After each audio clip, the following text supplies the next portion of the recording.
তৈরি করলাম chicken popcorn. সকালবেলা নিয়ে আসলাম আমি 400 টাকা করে কেজি শুধু বুকের মাংস। এটাকে আমি ছোটো ছোটো করে কেটে ম্যারিনেট করে রেখেছি ভিনেগার দিয়ে, সয়া সস, টেস্টিং সল্ট, একটু আদা, আর কিচ্ছু না। তারপর আমি এটাকে ভাজলাম গরম তেলে।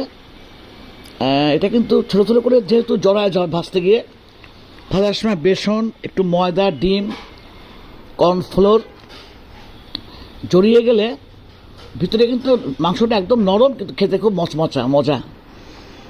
উপরে গোলমরিচ দেওয়া। ভাজার পরে আপনি কেটে নেবেন কেচি দিয়ে দিয়ে। বিকালের নাস্তা এখন খেলে আর লাঞ্চ করা হবে না। উফ, কি মজা, মচমচে। এই যে কিন্তু ভিতরে মাংসটা সফট। Chicken popcorn. এই যে আমরা তো খালি ফ্রাইড রাইস খাই, এগুলার পপকর্নটা আলাদা একটা স্বাদ আছে, সাথে কোল্ড ড্রিঙ্ক খাওয়া যায়। Chicken popcorn. ছোটো ছোটো করে মাংস কাটতে হবে। ঠিক আছে, কী বললাম, ডিম, বেসন, ময়দা দিয়ে মাখিয়ে রাখবেন একটু ঘন করে। এটা যেহেতু ছোটো সাইজ তো ভাজার সময় জড়ায় যাবে।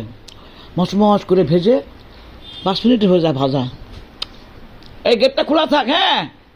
কেটে দিয়ে কেটে গোলমরিচ দিয়ে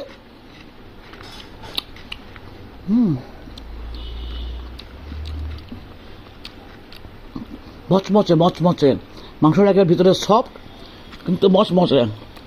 চিকেন পপকর্ন হতে বুকের মাংস 400 টাকা করে কেজি।